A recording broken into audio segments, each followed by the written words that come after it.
Hell yeah, brother. You're on the Cleetus McFarland YouTube channel. What's going on, guys? We are out here at ProFab, you might recognize it, and today's video is all about the Jet Camino. So you guys know we're building a jet-powered car, our El Camino, and I'm just gonna warn you guys, today's video gets a little technical, and I know there's a lot of opinions out there, but we do have some experts here from Larson's Motorsports. We're gonna get after it, and there's so much new stuff to show you guys on the El Camino. It's pretty insane how far it's come at ProFab. So they're doing a killer job, and we'll start up here at the front and continue to the back. It is wild. It is a sight to see. So up here we still have the mock-up LS engine in here, and not much has really changed. I mean, we got the same stuff going up here, right? Yeah. We did change to some drop spindles to try and get our ride height a little bit better. So the El Camino is actually sitting at its ride height it will be when it races with the jet engine. So it's pretty damn low, and it looks freaking awesome. We got the right front wheels on it now too. Yeah, oh yeah, everything. We just had those. These are the wheels that it's gonna have when it hits the strip. So these billet specialties. And then on the inside of the car, everything is about the same too, but they are mocking up the funny car hoop right now. So if you guys remember on Leroy when we did the funny car hoop here, but as far as the inside of the car goes, this is all pretty much the same. But back here in the back of the El Camino, you can see the party has begun. So we've got the jet mocked up in the car. We have the afterburner on. We've got fuel tanks fitted up, kind of transforming into what it's going to be. Getting serious is what it's doing. Dude, it's actually starting to scare me a little bit. What do you think of this, Troy? I think you're crazy, but it looks like fun. Yeah, I see you guys put in these rear bars here, and then you added in the last video. They're in now, and then yeah, all that bracing down there is in there. X'd up some bars down there, Troy. I see, yeah. Fancy down there. Look at all that. Yeah, damn. So these are our motor mounts, and what do you plan on doing with that, Troy? Are you gonna come off of this bar?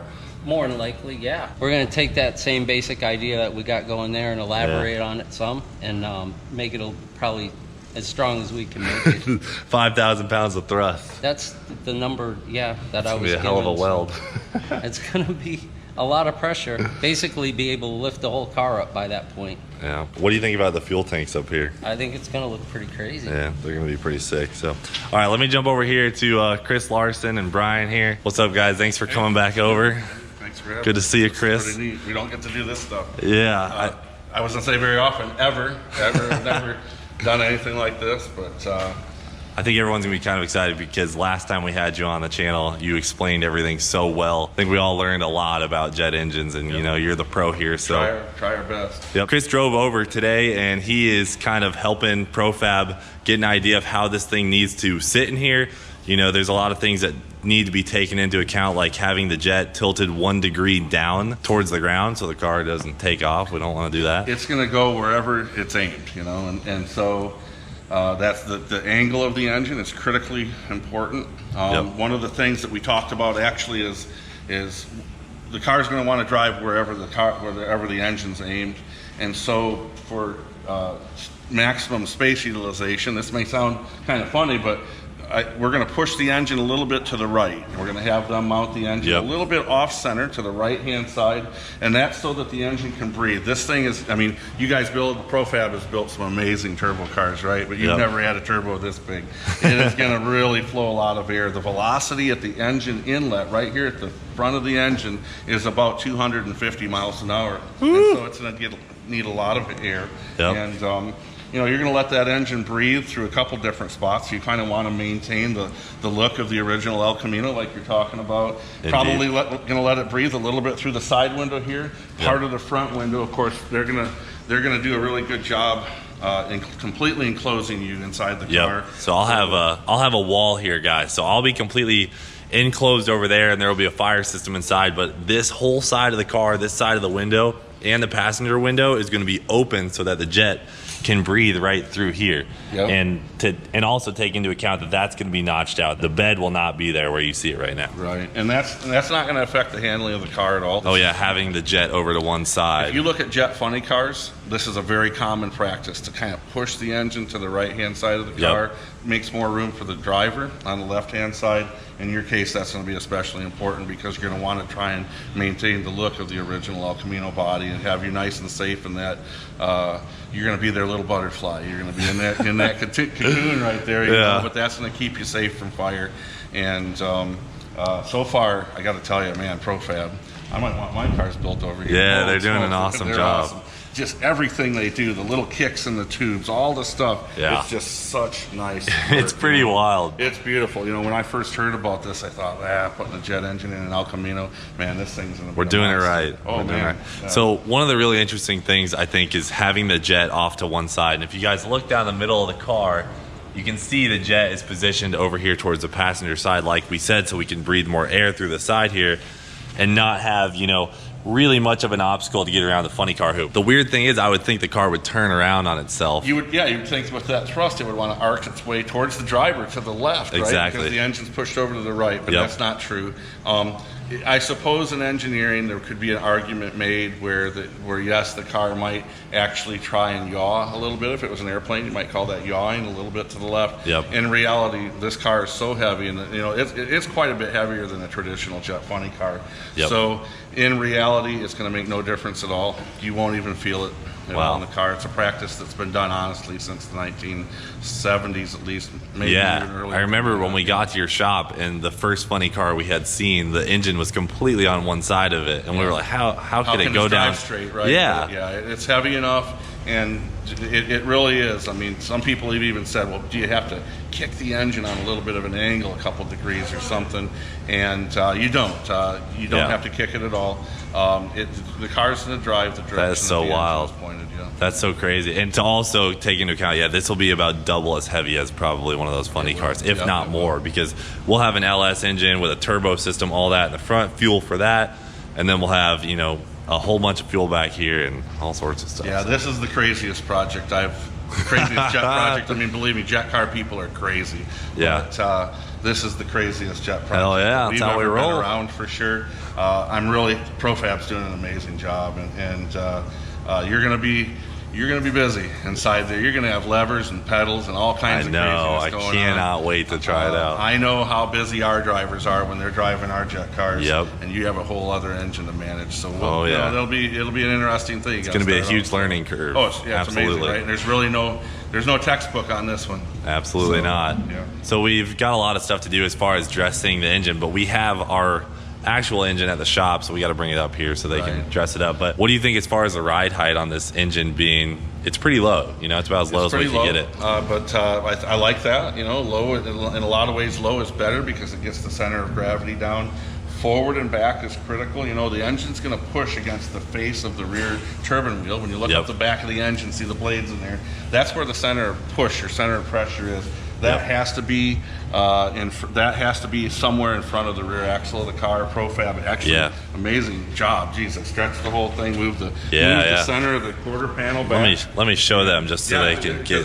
I mean, just think of the work that's involved in that. So if you guys see, the axle is right here, and like Chris is saying, the center of pressure lies on this flange, about this flange right here on the rear turbine wheel. We have the jet positioned right where it needs to be, right in front of the rear axle, so that'll keep the car from, you know, coming around itself. Yeah, that'll be perfect. And even stuff like when they push the axle back and stretch the rear quarter panel here. Even like the original traditional Chevy style fenders inside here. It's just the attention. It's gonna have a big old tire on it, dude. The attention to detail is crazy, and I just absolutely love it. So lots going on, you know, fuel tanks. We're talking today about fuel tanks going in, kind of mocking up where those could be, how the gravity feed for the fuel system, and of course we use round fuel tanks because they're pressurized, right? And so it's like a air compressor tank. It has to be round to be structurally sound. Where those are going to go in here and how they're going to mount them. These are just a couple tanks that we brought over to. And look at these feed lines. Number 24. That's crazy. an inch and a half. That's a monster. Wow. But you can't believe the amount of fuel that these engines go through. Oh yeah. And so when I look at it, I just see the size of the fuel lines. I'm like, there's just no way it needs that much fuel, but it flows a lot of fuel. About a gallon a second at full power. So, oh my gosh. It's just really moving. A gallon a second. Yeah. So your gas, but you're gonna get places quick. Just lots of stops for gas, right? How much does Jet A cost a gallon? Jet A is not that expensive. Jet A is probably in the depending on where you buy it, in the $5 to $7 a gallon range. So it's really not that expensive. And this car will burn kerosene as well, which Jet A is kind of like kerosene. Yeah. It's got a couple more additives in it for freezing, water droplets freezing it at altitude. But what's the this car story will on running diesel in these? Running diesel, it's really not made for it. It's really best. The diesel has a different weight to the fuel, if you will. And so can you do it? Yeah, you can do it in a bind. We've even done it, if we're out on the road and can't find Jet A. real easy. But it's really made for Jet A. That's what I think you should run all the time. Kerosene or Jet A, to keep the fuel pumps happy and lubricated. Okay, cool. What you save in money running diesel, usually it costs you in maintenance. Okay, well that's interesting to know. So it's pretty cool how the tank over here, we just fill this tank and it'll actually gravity feed over to that tank because the fuel manifold in this is pretty.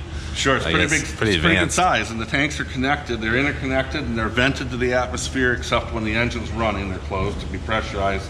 But yeah, you only need one fuel cap. It actually cross feeds automatically to fill up the other tank. Pretty cool, and I'm glad we're using tanks that you guys have used before, so we know they work and we can give them pressure. And So the only thing we might do is cut these off here and put a new cap on them, and then we'll have the feeds over this side, maybe on this side. I don't know. We were here for about, at least an hour just discussing so many different things on this car. And jet car. Yeah, Chris has really given us the whole jet car layout and, trying to help us in every aspect. Even things like building a hammock to hold the afterburner up. So there will be a little hammock down there that's going to take the weight off of the flange of the jet. Yep. And man, there's a lot of details. Run cherry red hot. It's super hot. If you look at the flame of a well-tuned jet car, it's going to be blue and white hot, and that means it's over 3,000 degrees Fahrenheit. So it's good. I know. I've seen your turbo plumbing. Running cherry red hot. This is going to be Turbo Plumbing Plus, right? Yeah. And the velocity off the back of the Afterburner at full power, it's going to be in that 1,800 mile an hour range. So it's really cooking. Structurally, again, it's round, right? So structurally, it's very strong. There's a lot of thermal expansion and contraction. That's something that ProFab has to think about when they're mounting everything, the Afterburner, the engine, the whole deal. Oh, I'm sure the whole thing will grow a little bit when it heats up. Absolutely. It grows like crazy. You just can't believe it. And all that thrust, nearly 5,000 pounds of thrust is going to go right through the engine mount right here in what we call the main frame of the engine. Lots of little accessories. This is where all the fuel nozzles mount. There's what we call service air. We'll pull some of the air off the engine in certain spots for different functions, pressurizing the fuel tanks and so on. And so you use positive air to pressurize the tanks to feed the fuel pumps, which I thought was really neat. I mean, that's otherwise you'd never gravity feed. It would never feed the pump at full power. The pump is huge. It's this giant pump. It's like fire hose volume and pressure. And the pump, it has a massive pump, so you always have enough fuel for the Afterburner and engine. Wow. But and a lot of times, even at full power, the pump still bypasses fuel. Once the engine's mounted, the fuel tanks are in here. We're going to come back over. We're going to talk about some of the fuel system and all the plumbing that gets really crazy. And you're going to have to give that big Earl's order, right? We're going to have to get some fittings from Earl's. Some of these fittings are not that expensive. Some of them are $300 a piece. So oh my gosh! You can put a lot of money. And you did hook us up with some fittings already, which was cool. So we've got a bunch of stuff. But I know you love Holly and the Earl's brand. And all that, so you'll definitely be good with them. But, I'm excited. I'm super excited. We appreciate you coming back over. And you guys are actually going to be in town this weekend for Cleetus and Cars running 2 of your jet dragsters. Elaine and Dwayne will be there with the Florida Tech jet dragster and that Sherwin-Williams brand. It's the U.S. Chemicals and Plastics Dominator car, brand new car out for Dwayne this year, and he's super excited. We're actually all pretty super excited. It's going to be fun. We don't get to go to shows like Cleetus and Cars. Oh, it's the best, man. They're going to put us by the burnout pit. You know where that's at? Oh, man. I'll be right next to you guys. Really? Okay, so we're gonna come, and I guess we'll smell some jet fuel and some rubber. Absolutely. And then demolition drag racing. So we have a freaking ton of stuff to do to this thing yet. But first things first, it's got to get through its levels here at ProFab, and there's a lot more to go. They got to take their time on every aspect of this car because there's so many details, and this thing is going to be so fast that safety is our #1 priority. And there's a lot of things that just take time. So whether it's mounting the fuel and building the surrounding area that's going to keep me safe, and the fire system, there's so much stuff. And then James and I have to come up here and build the LS fuel system. There's so many little things. We got to build the turbo system. There's just it's gonna be wild. So one of the other things that we should talk about though before we go is the bell mouth and how we're gonna feed this thing air. We're gonna be chopping this whole thing out, and then there'll be essentially a little bit of a wall that runs right here around the funny car hoop, and then the rest, I mean, that's just gonna breathe through those windows. Yeah, absolutely. You know, this thing takes a ton of air. It's gonna use again, like I said, the velocity there is about 250 miles an hour at the engine inlet. We need to have that laminar flow, you know, that flow, the boundary layer air that's up against all the sheet metal and whatever the intake is made out of. We need to get that straightened back out, so it's on a nice straight run going into the engine. You know, in an airplane, you have that ram air straight down the inlet. They have this beautiful free stream air that comes right down the inlet. In this case, they got a lot of stuff to get around, including the driver. So that's one of the reasons we're kicking the engine off to the right. I like it. And you know, you won't feel any difference in driving the car.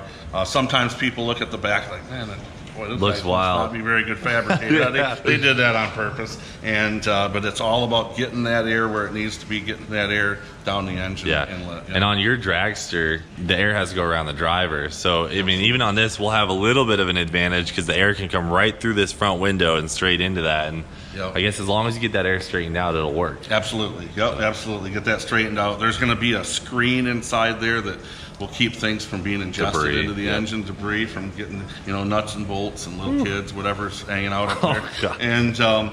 And so that screen will be there, and that'll help debris stay out. But lots of thought has to go into that engine inlet. The engine just can't grab air anywhere it wants. You don't want to starve it at all, otherwise it gets expensive. This is wild. One thing you guys got to note too is we're setting this car up to be an experience. It's not going to be just pure speed. It's going to be very fast, but understand that, you know, I know a lot of people are worried about the safety of us when we're doing this, and understand that we're not going to the track to try and break some world record. You know what I mean? We're going to the track to put on one hell of a show, and whatever we want to use the jet for, whether it's Cleetus and Cars or going to LS Fest and trying to compete with it, we're just trying to do our normal thing and have a damn good time no matter what. So don't worry about us trying to push this thing to the absolute limit. I mean, one day I'm sure we'll have it turned up pretty hot, but that's only if this thing is at maximum safety, you know, taking our due diligence and doing everything correct the whole way. And it's just, I can't believe how fast it's advancing already. Originally, I thought the car would be done by now, but just seeing how much work has been put into it by ProFab, I know it takes time, and we just all have to be patient because this thing it's gonna be a rocket when it's done. Literally a jet. I guess all that's left now is ProFab's gonna mount that sucker up, our General Electric J85 jet engine, and then we're gonna come back here with our actual jet, which is fully dressed, and we're gonna mount it up in there. And then, you know, it's from there, it's starting to get hardware for putting things like the Afterburner on, putting the what's called hammock for the Afterburner, and then we're gonna bring Leroy 1.0 up here, Little Ripper, and we're gonna put her in here. So we'll have our LS engine up here, and then we can start building the turbo kit. So, dude, there's just a million things. Oh, it's never ending. Yeah, this is gonna be by far the most in-depth build we've ever done. So this is ground up, and 2 engines. So should we call this engine 1? Engine 1. Engine 1, engine 2. How fast do you think she's gonna go? Engine 1 without engine 2 on board, it's going to be a pretty fast car. I mean, we know that motor's capable of making 1,300 horsepower. It's going to have the equivalent single turbos that did twins on Leroy. So the chances of it going a 7, mid-low 8s, high 7s is very, very easy. And then we kick on the old Afterburner and you bump that Afterburner roll through the trash and might go 6s. You never know. Oh gosh. So that's pretty crazy Jet Camino update for you guys today. Kind of a lot of just talking and getting this thing, you know, wrapping our heads around what we're actually doing here. It's pretty insane, and we're super excited. Just everyone please be patient because this thing is going to take some time, and just understand that, you know, we're taking our time to engineer everything. You know, it's never really been done before, like Chris was saying. So that's it, and big thank you to the Larson Motorsports team for coming out here today. They'll be back in the Tampa Bradenton area this weekend for Cleetus and Cars to run their jet cars, but otherwise, that's it on the Jet Camino today. We're heading back to the shop. We got lots of work to do to prep the cars for this weekend, so we'll leave you off there. Thanks for watching. Do it for today. We'll freaking see you later. How weird is that, having it kicked over to the side? I actually was looking at it from every angle. It kind of like it. Knowing it's done for a reason, it doesn't bother me. Makes sense. It's kind of cool. You know? The parachute canisters are going to be out here too, guys. So